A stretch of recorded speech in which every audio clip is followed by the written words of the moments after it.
చేస్తాడంట? క్రీస్తు న్యాయపీఠం ఎదుట. అది మంచివే కానీ చూడండి, ఒక మాట చదువుకుందాం. 2 కొరింథీ 5వ అధ్యాయము 2 కొరింథీ 5వ అధ్యాయము 10వ వచనం. 2 కొరింథీ 5:10. ఎందుకనగా తాను జరిగించిన క్రియలు చొప్పున అవి మంచివైనా సరే చెడ్డవైనా సరే దేహముతో జరిగించిన వాటి యొక్క ఫలమును ప్రతి వాడు పొందినట్లు మనమందరమును క్రీస్తు న్యాయపీఠం ఎదుట ప్రత్యక్షం కావాలా. ప్రతి ఒక్కరము కూడా ఏం కావాలి? క్రీస్తు న్యాయపీఠం ఎదుట మనం ప్రత్యక్షం కావాలా.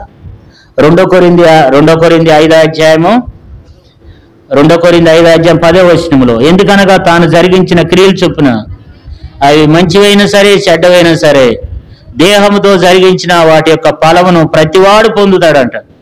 మనమందరం క్రీస్తు న్యాయపీఠం ఎదుట ప్రత్యక్షము కావాలి. ఈ లోకంలో మనకి ఇష్టం వచ్చినట్టు వేషాలు వేయచ్చు, నీకు ఇష్టం వచ్చినట్టు వేషాలు వేయచ్చు. ఈ లోకంలో మనకి ఇష్టం వచ్చినట్లు జీవించవచ్చు.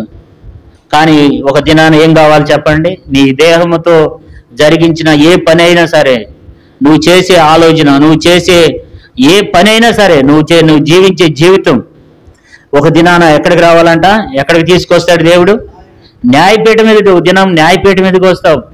అప్పుడు తప్పించుకోలేము. అప్పుడు మనం ఎన్ని చెప్పినా కుదరదు అక్కడ కదా. రోమపత్రిక 14వ అధ్యాయంలో ఒక మంచి మాట అక్కడ దేవుని వాక్యంలో రాయబడుతూ వచ్చింది. 14వ అధ్యాయం 12వ వచనం చూడండి. 14వ అధ్యాయం 12వ వచనం చదవము. నా తోడు ప్రతి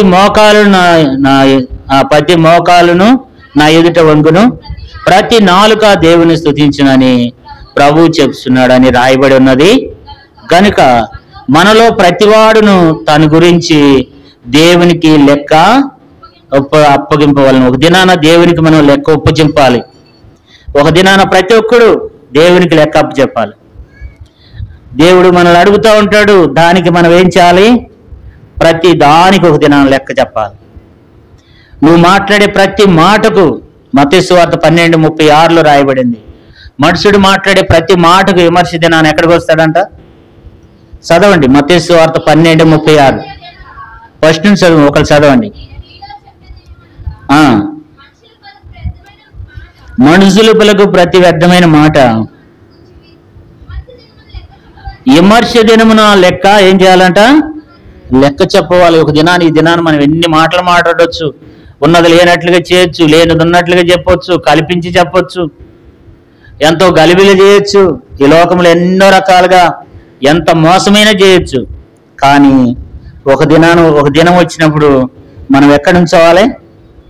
లెక్క చెప్పాలి దేవునికి. దేవునికి ఒక దినాన్ని మనం లెక్కప్పు చెప్పాలి. దేవునికి ఒక దినాన మనం లెక్క చెప్పాల్సినటువంటి అవసరం ఉంది. దేవుడు ఒక దినాన మనం లెక్క అడుగుతాడు. కాబట్టి దానికి దేవుడు తేటగా చూస్తున్నాయి, దేవుడు చూస్తాడు. కానీ దేవుడు ఏమంటాడంటే, ఒక దినం వచ్చినప్పుడు మనము ఖచ్చితంగా నేను లెక్కలోకి తీసుకుని వస్తా. చూడండి, హెబ్రీయులకు రాసిన పత్రిక 4వ అధ్యాయము 13వ వచనం. మరియు ఆయన దృష్టికి కనబడని సృష్టమేమీ లేదు. మనము ఎవరికి లెక్క అప్పచెప్పవలసి ఉన్నదో ఆ దేవుని కన్నులకు సమస్తం మరుగు లేక తేటగా ఉన్నాయి. దేవుడు ఏమన్నాడు చూశారు ఇక్కడ? హెబ్రీయులకు రాసిన పత్రిక 4వ అధ్యాయం 13వ వచనంలో, మరియు ఆయన దృష్టికి కనపడని సృష్టిదేది లేదు. మనం ఎవరికి లెక్క అప్పచెప్పవలసి ఉన్నదో ఆ దేవుని కన్నులకు సమస్తమును మరుగులేక తేటగా ఉన్నాయి. దేవుడు చూడలేదు అనుకోవద్దు. దేవుడు మంచివారిని చెడ్డవారిని అందరూ చూస్తూనే ఉంటాడు దేవుడు. ఒక దినాన మనం, అందుకే క్లేమ్ రాయబడిందంటే, మనం ఎవరికి లెక్క చెప్పవలసి ఉన్నదో అన్నాడు. మనం ఒక దినాన దేవునికి లెక్క చెప్పాలి. దేవునికి లెక్క చెప్పాలి. ఎన్ని లెక్కలు చెప్తావు నువ్వు దేవునికి? ఎన్ని చెప్తాము? ఎన్నిటికి దేవుడు అడిగిన వాటి ఎన్నిటికి మనం లెక్క చెప్పగలం? ఒక దినాన దేవునికి మనం ఏం చేయాలి? లెక్క చెప్పాలి. ఒక దినాన క్రీస్తు న్యాయపీఠం మీదట దేవుడు మనం